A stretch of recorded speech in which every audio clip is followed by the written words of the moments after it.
This story is titled, I Brought a Gift to My Brother's Baby Shower. They Mocked Me. Inside, my lawyer's card. What happened next? Unreal. I'm writing this from the back seat of my car in a Target parking lot because I physically could not go home after what just happened. My hands are still shaking. I'm sipping on some gross drive-through iced coffee that I don't remember ordering. All I know is I needed to sit somewhere that wasn't soaked in smug smiles and accidental cruelty. So, my brother Harrison, golden boy, family star, he and his girlfriend, now fiancé I guess, are having a baby. First grandkid. Huge deal. I genuinely was happy for them. I even bought a ridiculously expensive baby blanket I couldn't really afford because it looked like something out of a fairy tale. I'd been told the shower was just family. No invite ever came. I assumed that meant casual, drop in if you want. Wrong. I didn't even know it was invite only until I saw it. Instagram. Vanessa, my cousin who still wears Bride Tribe hoodies unironically, posted a story from the backyard. Balloons, tables,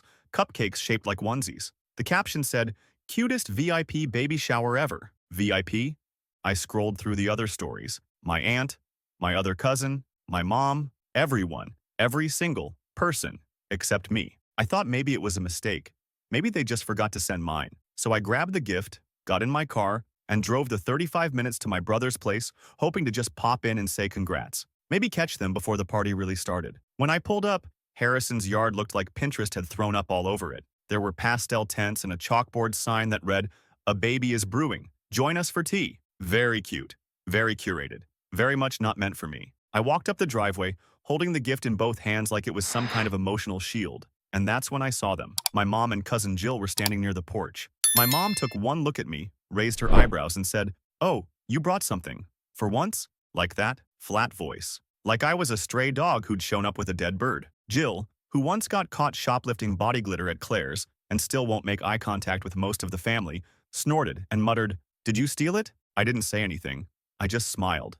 Tight, practiced, and set the gift down on the table near the door. It was already piled with presents wrapped in soft pinks and creams, all labeled with sparkly tags and cute inside jokes. Mine looked plain. I said, "Congrats, hope it's a good one," and I walked away. No one stopped me. No one asked why I was leaving. No one followed. I drove around for hours after that, landed at Target, and now here I am, still parked, still buzzing with that awful heat you get when you're embarrassed and angry, and also somehow a little ashamed for even trying. But here's the thing. They opened the gift this morning. I know because I got a text from my cousin.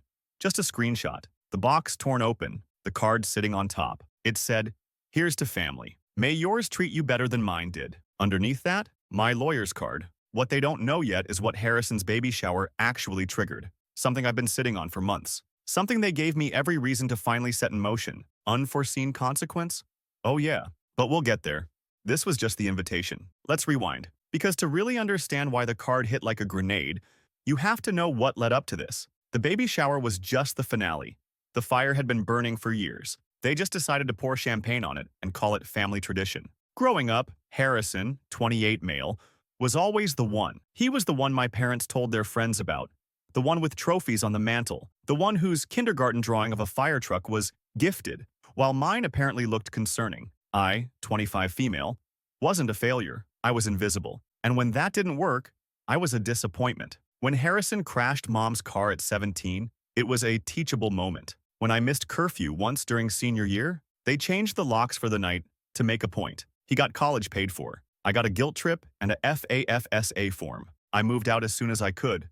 Tiny studio, 3 jobs, no car. Meanwhile, Harrison got an apartment downtown, half funded by our dad, just to get on his feet. He was still on those feet when he surprised the family by proposing to his girlfriend at Christmas, using our grandmother's ring. The one grandma had promised to me. I didn't even find out until my aunt asked how the sizing went. When I brought it up, my mom blinked and said, "Oh, we thought you'd outgrown that kind of sentimentality." I almost laughed. Outgrown it? I'd been holding on to that promise since I was 12. But sure, let's pretend I was supposed to give up the second Harrison decided he was ready to play house. Fast forward to 4 months ago. I come home from work one night and find a stack of boxes outside my door. Not on the porch. On the literal grass. My key doesn't work. I call my landlord in a panic. He says I broke the lease. When I ask how, he tells me I gave written notice. I tell him I absolutely did not. He emails me a scanned copy of the form. It's signed, with my name. My brother's girlfriend's handwriting. I know it because she dots her I's with little loops. It's like someone forged a note using bubble letters and thought no one would notice. When I confront my parents, my mom sighs like I'm being dramatic and says, "It was time for a fresh start, sweetie. You've been stuck." My dad? He said, and I quote, "You should thank Harrison. He's paying for 3 months of a storage unit. That's generous. So generous, I guess, that I didn't even get a key. They'd moved my stuff without telling me, packed by Harrison and his fiancée while I was at work. Apparently, I should be grateful. It's for the best, because, and I will never forget this line from my mother, we need everyone on board right now. It's not about you anymore. It's about the next generation, right? The next generation? The unborn royal baby who already had more say in family matters than I did. But I kept it civil. I played nice. I even offered to help plan the damn shower. They never replied. So yeah, when I showed up that day, it wasn't to make a scene. It was to deliver a gift. One last offering. I wasn't just handing over a blanket. I was handing over a warning wrapped in tissue paper. They opened it. They saw the card. But the part they didn't see was the file it referenced. Because inside that lawyer's card was access to something they thought was gone forever. I didn't sleep the night before the shower. Honestly, I haven't really slept right since February. That was when I first found the folder, the one labeled Tax Docs, 2019, buried in the shared family drive we were all supposed to use for bills and vacation planning. But someone forgot to lock it down properly. Rookie mistake. Inside were files that had nothing to do with taxes or 2019. It was a weird mix. Screenshots, spreadsheets, scanned receipts. Some were boring, most weren't. At first, I thought it was just my dad being paranoid again, documenting stuff in case of emergencies. He's always been like that. But then I saw the ones with Harrison's name, then mine, then my social security number. Turns out my parents, specifically my dad, had used my name on 2 separate credit applications, one in 2021, one last summer. Both got approved. Both were paid off early. I had no idea. No missed calls, no collections, nothing. They didn't screw it up. That's the wild part. They were careful. They borrowed thousands in my name and paid it off without leaving a trace. Except they did leave a trace. And I found it. At first, I didn't know what to do. I screenshotted everything, moved copies to a secure folder, set permissions so only I could access them. I didn't go to the police. Not yet. I wasn't trying to blow up my whole life over a maybe. I just needed to hold something. Proof. Power. I'd never had either in this family. So when they changed my locks and dumped my stuff into storage, I didn't scream. I backed up the folder twice. When they posted pictures of Harrison's dream nursery, I zipped the files. And when my mom said, "It's not about you anymore," I bookmarked the lawyer who helped a friend of mine get her tuition refunded after her school closed. Smart, discreet, vicious in court. The gift box at the baby shower didn't just have a blanket and a snarky card. It had access credentials, encrypted file path, password printed on the back of a business card. And the business card? My lawyer's. She doesn't look like much. Tiny woman, glasses, always has a dog hair on her blazer. But she reads credit reports like war maps. I wasn't planning on pulling the trigger. Not then. I just wanted them to know I could. But here's the thing about control. Once you've got it, it's addictive. Once they realized what I had, everything changed. Which brings us to update 1. Because the fallout didn't take days. It took hours. Stay tuned. Because the second I left that party, the real show started. Update 1. Okay, so, wow. I genuinely thought maybe they'd ignore the card. Pretend it was a joke. Toss the whole thing in the trash and passive-aggressively text me in a week like, "Sorry if there was any misunderstanding at the shower." Nope. They played the card. They opened the file. They unleashed chaos. Let me back up. I didn't go home after the shower. I crashed with my friend Kara. The real MVP made me pancakes and didn't ask questions until I was ready to word vomit everything. I'd barely finished telling her what happened when my phone started going off like I'd pocket dialed a landmine. First, it was a call from my mom. Declined. Then my brother. Declined. Then a text from my dad. What the hell is this? No punctuation, no greeting, just war drums. I didn't answer. I didn't have to. Because a minute later, I got the best part of this entire thing, a screenshot from my cousin Vanessa. Family group chat. My dad, Mr. Stoic, had dropped a full-on caps lock essay about betrayal and false accusations and disrespect, followed immediately by Jill, cousin, champagne snorter from the porch, replying, "Lamau, what did she find? Let me tell you."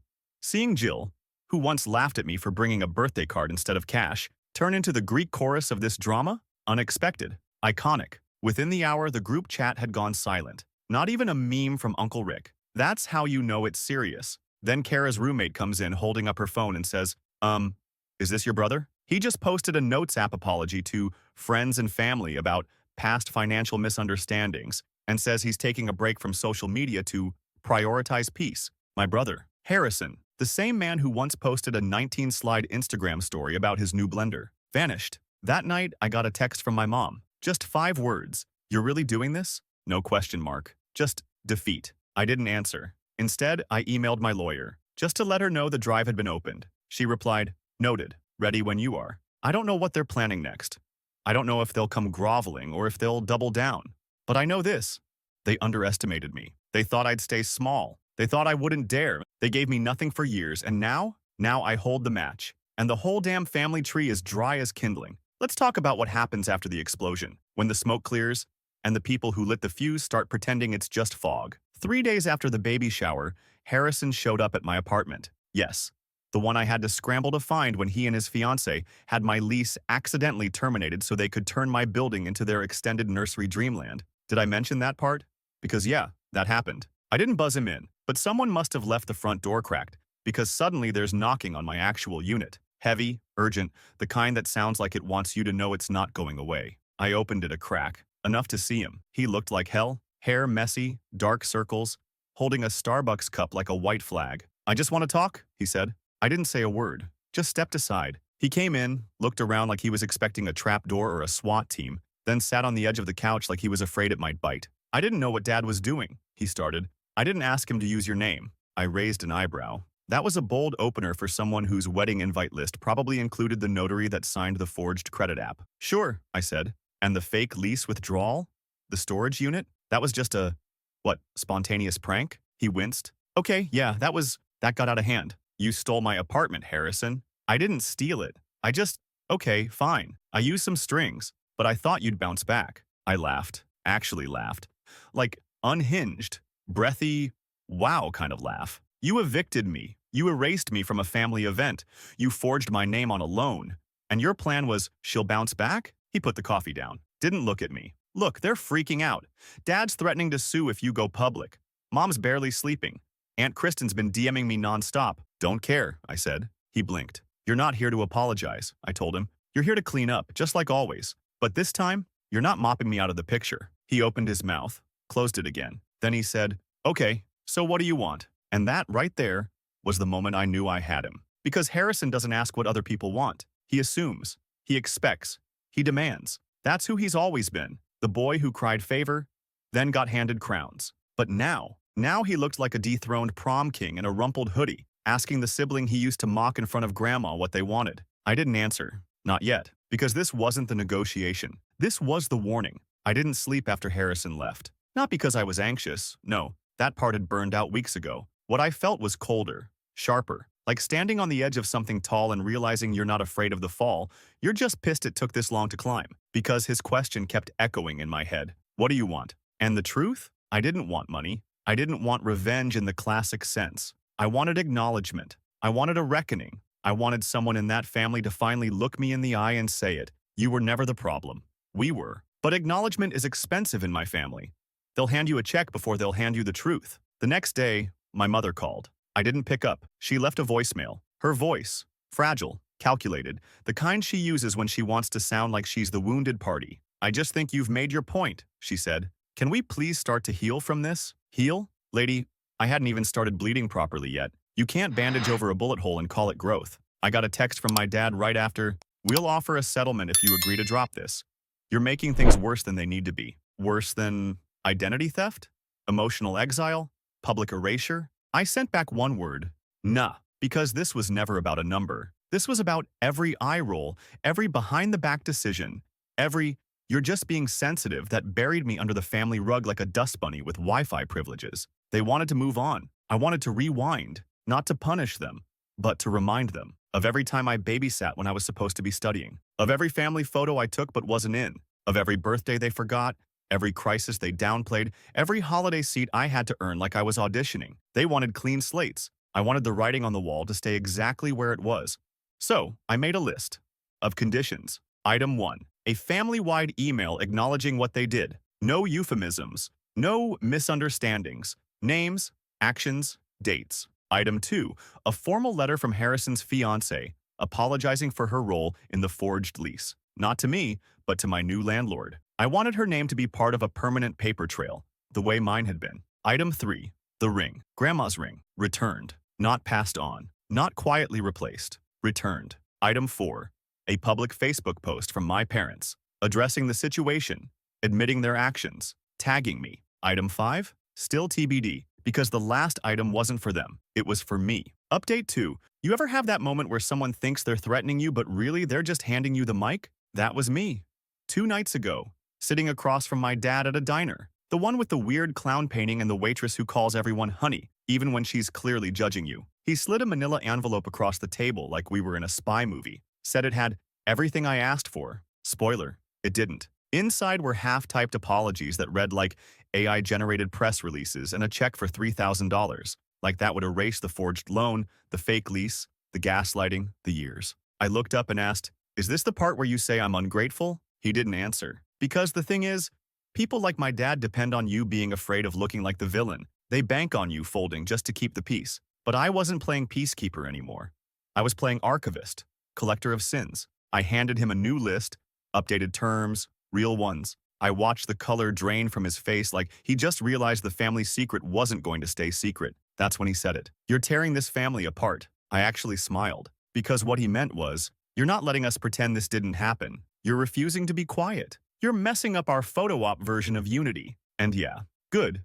About damn time. Since that diner meeting, Harrison's fiancé deleted every baby shower post. My mom's been calling relatives to explain things before I do. And Aunt Kristen, who once said I should be more grateful for what I'm given, sent me a Facebook message that just said, "Didn't know it was that bad. I'm sorry. It wasn't much, but it wasn't nothing." They're scared now, not of jail time or lawsuits, but of exposure, of their curtain being pulled back, of the narrative cracking. And if they thought the card in the gift box was the end of the story, they haven't read the last chapter yet. So let's talk about what happens when narcissists get desperate, because after update 2, I thought we'd hit peak denial. That maybe, just maybe, they'd take their L, retreat to their pastel-colored shame palace, and process in silence. Huh, cute. Instead, I get a call from Aunt Vanessa. Now, Vanessa is my mom's older sister and the family's unofficial PR manager. She's the one who writes the Christmas letters full of lies like, "Harrison's thriving in real estate. He sells solar panels door to door," or "Our family has grown closer than ever."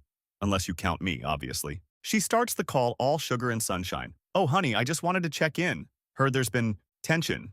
You know how families get during milestone events.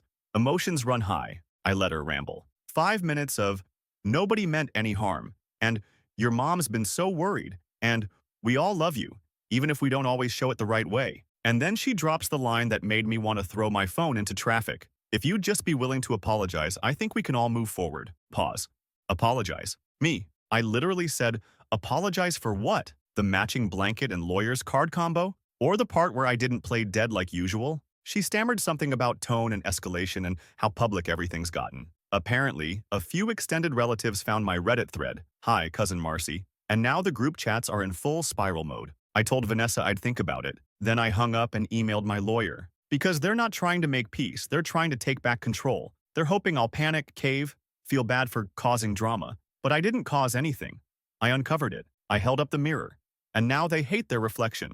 Here's the kicker. Someone, and I won't say who, but let's just say she once accused me of stealing the spotlight at my own graduation, tried to post a clarification on Facebook. A long-winded post full of classic gems like, "We all make mistakes, but tearing down family online isn't how you solve them." And "Pray for us as we navigate a difficult season of healing and reflection." No names, no accountability, just vibes. So I left a comment. 4 words. "May yours treat you better." No need to sign it. They knew. By now, I thought I had the family roster figured out. Team Harrison, Team Dad, Team Let's Just Not Talk About It. Every text, every call, every passive-aggressive social media post had painted the sides clearly. Me versus the facade. But then I got an email. Not a text. Not a DM. An actual email. Subject line. "I owe you this." From my grandmother. Let me back up. Grandma used to be neutral.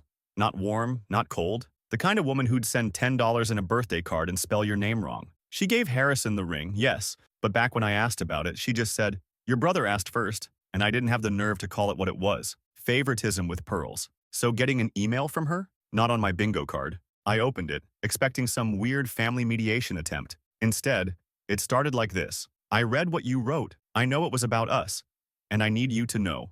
I believe you." I sat there, rereading that line for 5 minutes. Then the next paragraph hit even harder. I didn't know about the loans or the apartment. Your mother told me you were taking space and that you didn't want to be involved anymore. I'm sorry I believed her. I'm sorry I let them shut you out. There was more. She told me about how Harrison had been asking for financial favors for years, how my dad once asked her to co-sign on a loan and she refused, and how suddenly calls from the family dried up after that. She said she always wondered why I drifted but didn't push because your mother said it was better not to. And then the kicker, that ring was never meant for him. I gave it to your mother for safekeeping when you were 16. She said she'd pass it down when the time was right. I sat there stunned. My mom lied. She didn't just play favorites. She rewrote history. She made me question my own memories, my own worth. The email ended with this: I don't expect forgiveness, but I hope this helps.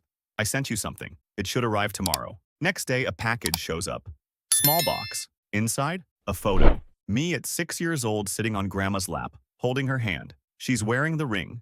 Taped to the back, a sticky note. It was always yours. Love, G. I stared at it for a long time, not because I needed the validation, but because I realized something. Even the people who stay silent sometimes wake up, and sometimes that's enough to shift the entire balance. I didn't plan the timing, I swear I didn't. But the day the photo arrived, the one with me and Grandma and the ring, was the same day Harrison and his fiancée announced they were postponing the wedding. Publicly. Facebook, Instagram, even a mass text to the extended family list, which I'm still inexplicably on. The message? Something vague and sanitized. We've decided to take some space and refocus on what matters before entering the next chapter. We appreciate your understanding. Translation? The cracks finally showed, and now everyone can see them. Because it turns out when Grandma sent me that photo, she didn't just send it to me, she sent it to my mom too. With the subject line, I gave this to her. Don't lie to me again. I found out from Jill. Of all people, she called me whispering like we were in a heist movie and said, dude, your mom lost it. Like, full meltdown. She screamed at your dad for embarrassing her in front of her own mother. Apparently, Grandma had also updated her will, quietly, efficiently. She cut my parents out of most of it, left the ring in my name, and gave Harrison's future child a college fund, but only under the condition that I'm listed as trustee. She didn't say anything publicly. No grand announcement, no virtue-signaling Facebook post, just a shift in paperwork and a shift in power. It was poetic. And when my mom called me, her voice brittle, her tone somewhere between pleading and pride-swallowing, I finally picked up. She started with, we didn't know how much we hurt you. I said, you didn't care how much you hurt me. That's the part I needed you to admit. There was silence. Then, quietly, she said, we don't know who we are without someone to blame. And for the first time, I almost felt sorry for her. Almost. We're not healed. We're not back together. This isn't a Netflix redemption arc where we all hug under twinkle lights and cry over a shared casserole. But I've got my space. I've got my name cleared. I've got that photo framed, right above the lawyer's card I never actually had to use. And I've got peace. Real peace. The kind that comes when you stop begging to be seen and start writing your own story. Let them keep their pastel showers and fake apologies. I've got something better. Myself. And I'm not giving that up again.